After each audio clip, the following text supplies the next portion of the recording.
Assalamualaikum warahmatullahi wabarakatuh dan salam sejahtera. Cikgu ucapkan buat pelajar-pelajar semua, cikgu harap pelajar berada dalam keadaan sihat sejahtera. Pada kesempatan kali ini, kita akan belajar sejarah KSSM tingkatan 1 pada bab yang pertama iaitu mengenali sejarah. Sebelum meneruskan pembelajaran, cikgu harap pelajar menyediakan nota ataupun pen dan kertas untuk mencatat butiran-butiran yang perlu dan mungkin boleh dirujuk untuk masa yang akan datang. Untuk itu, cikgu berharap pelajar sedia menghadapi pembelajaran kita pada kali ini. Semoga video yang cikgu sediakan ini dapat dimanfaatkan oleh pelajar-pelajar semua. Sekarang, mari kita mulakan pembelajaran kita pada hari ini.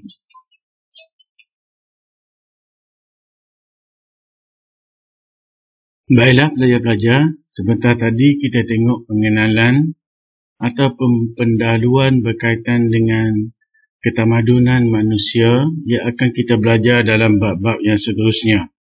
Sekarang kita tengok pula bab 1 iaitu mengenali sejarah. Dalam bab ini kita akan tengok 7 subtopik yang utama. Pertama, pengertian sejarah. Kedua, definisi sejarah oleh para sejarawan. Ketiga, masa silam dan ruang. Keempat, sumber sejarah. Penyelidikan sejarah. Tafsiran sejarah dan yang terakhir adalah kepentingan sejarah. Sekarang kita tengok ke subtopik 1.1. Sebelum kita tengok topik ataupun subtopik 1.1, kita tinjau dahulu objektif dan elemen kewarganegaraan dan nilai civic yang ada dalam bab 1. Pertama,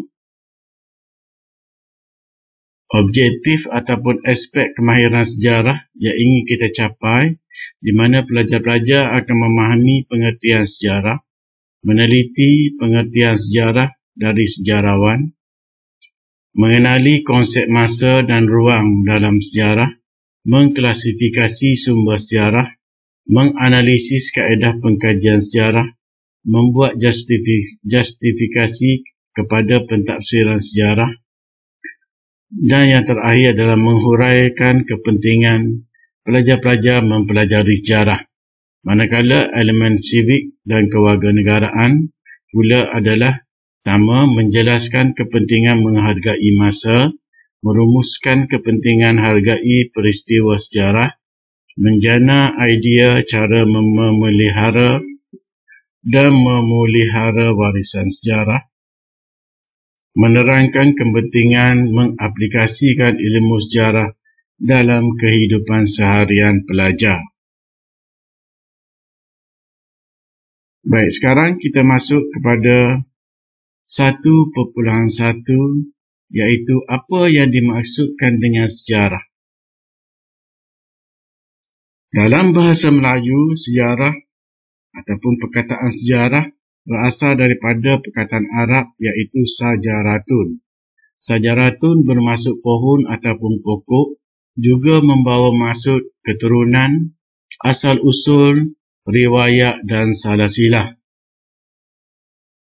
Manakala Kamus Dewan pula mendefinisikan sejarah sebagai asal-usul, keturunan atau silsilah, peristiwa masa lampau yang benar-benar berlaku, satu kisah, tambur dan riwayat, dan sejarah juga adalah kajian atau pengetahuan mengenai peristiwa yang berlaku pada masa lalu. Dalam bahasa Inggeris, sejarah bermaksud history, iaitu cerita tentang seseorang atau cerita tentang peristiwa atau sesuatu. Manakala dalam bahasa Yunani, bermaksud historia, iaitu penyelidikan. Sekarang kita tengok pula subtopik 1.2 iaitu pengertian sejarah yang melibatkan definisi oleh para sejarawan yang terkenal dalam dunia ataupun tokoh-tokoh ilmuwan. Pertama, kita tengok di sebelah kiri adalah Ibnu Khaldun. Ibnu Khaldun mendefinisikan sejarah sebagai sejarah membicarakan tentang masyarakat manusia atau peradaban manusia, tentang perubahan-perubahan yang berlaku pada sifat-sifat masyarakat itu. Manakala Herodotus pula mendefinisikan sejarah sebagai suatu penceritaan tentang tindakan manusia dan sebab-sebab mereka melakukannya. Jadi kalau kita tengok perbezaan antara Herodotus ini dengan Ibnu Khaldun, ada yang sama dan ada yang boleh kita menimbulkan persoalan. Seterusnya, kita tengok Muhammad Yusuf Ibrahim. Sejarah merupakan catatan ataupun rekod mengenai sesuatu peristiwa yang berlaku pada masa yang lalu. Kalau kita tengok Muhammad Yusuf Ibrahim ini adalah sejarawan semasa. Sejarawan masa kini, manakala Herodotus adalah sejarawan sebelum Masihi, manakala Ibnu Khaldun adalah sejarawan yang muncul di era ketamadunan Islam. Dan kalau kita tengok kepada definisi oleh para sejarawan ini, Muhammad Yusuf Ibrahim memberikan definisi secara lebih umum, manakala Herodotus dan Ibnu Khaldun hanya merujuk sejarah itu kepada manusia. Lalu bagaimana sejarah tentang dinosaur? Itu yang menimbulkan persoalan.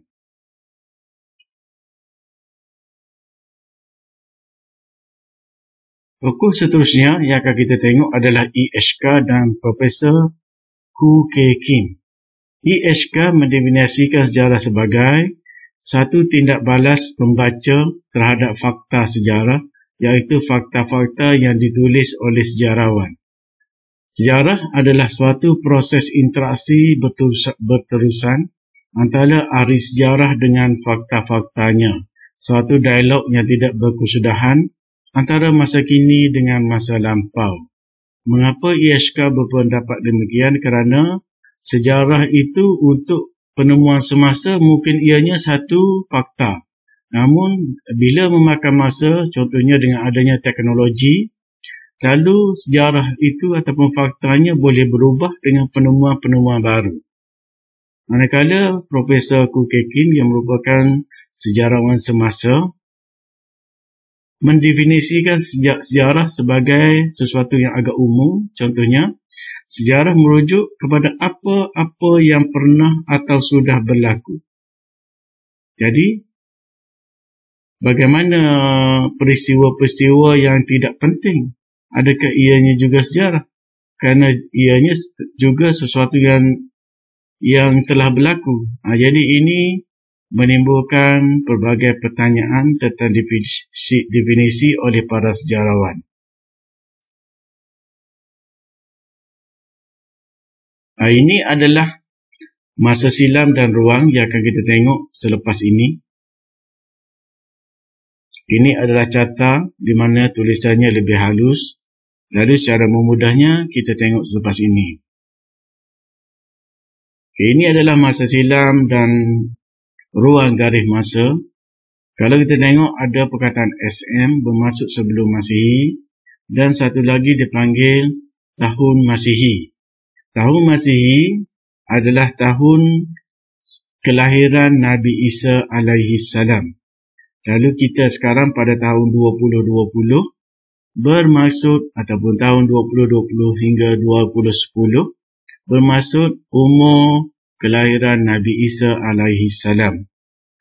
Dalam konsep ini kita diperkenalkan dengan 3 peringkat tahun, iaitu dekad, abad ataupun kurun dan juga alaf.